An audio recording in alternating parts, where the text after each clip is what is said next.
Gut bacteria తగ్గితే ఏమవుతుంది sir?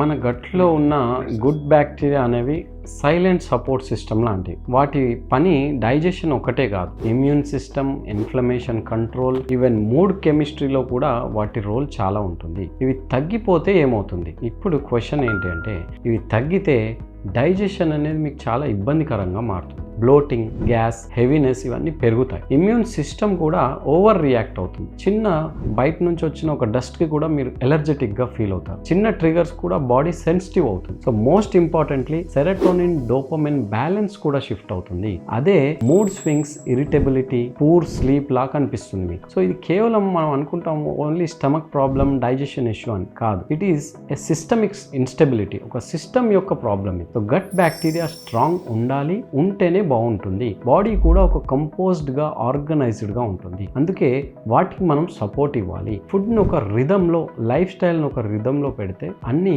ఒక రిథంలో వాటంతట అవే పడతాయి. Thank you.